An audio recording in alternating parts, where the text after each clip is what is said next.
Assalamualaikum, bersama saya Syed Sabri. Alhamdulillah, so hari ni saya nak buat resipi yang simple lah, sambal nasi lemak yang memang popular dekat Adis Hotel Kuala Lumpur ni. Okey, bahan-bahannya cukup mudah.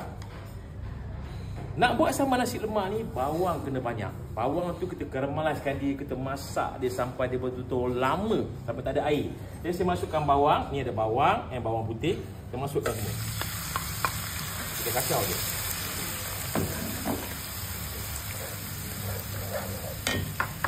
Buih-buihkan, buih itulah air.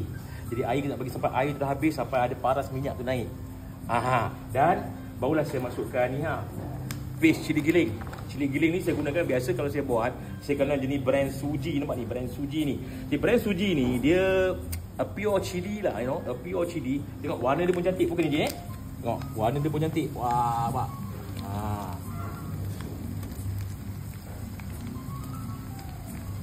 Nampak warna dia memang cantik. Alright.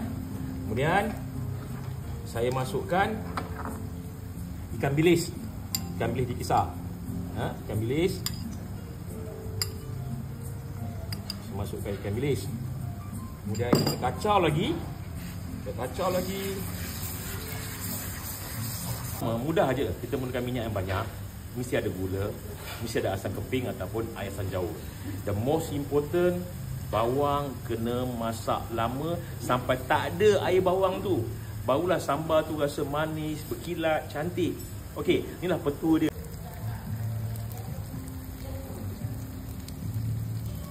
Okey, kita masukkan asam keping dengan serai nak bagi wangi Serai, asam keping, air belacan sedikit, air belacan.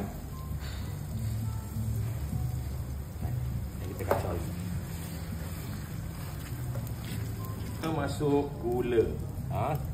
Gula 2, 3 gula. Dan saya masukkan sikit serbuk perasa ayam lah. Tak masuk pun tak apa. Sedikit serbuk perasa ayam. Kemudian kita kacau.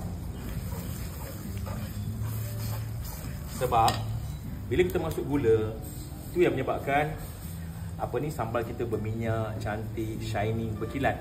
Gula juga antara bahan pengawet. Dia tidak berdampak rosak. Kerosakan makanan disebabkan ada oksigen, suhu drop 60 darjah Celsius, kemudian ada air, penguapan. Itu buatkan makanan mudah rosak. Masukkan sedikit garam.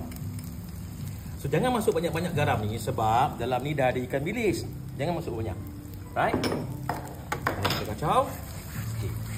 Dekat Adis Hotel ni, kita popular dengan nasi lemak dengan sambal sotong kembang.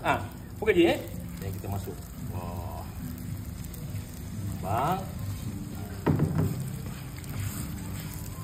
Masak kat rumah lah lebih kurang dalam 5 kilo, 10 kilo. Dia ambil masa lebih kurang 3 jam. Sedap. Tapi kalau kita masak macam ni, dia ambil masa dalam 1 jam lah. Saya rasa tengok tu ada macam minyak cantik.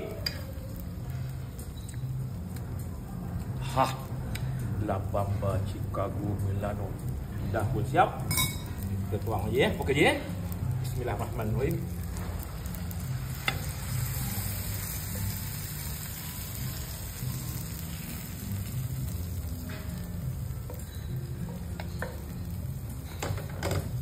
Okey, dah pun siap satu resipi ringkas, sambal tumis nasi lemak cita rasa Adis Hotel Kuala Lumpur. Syed Sabri, La Bamba Chicago Milano.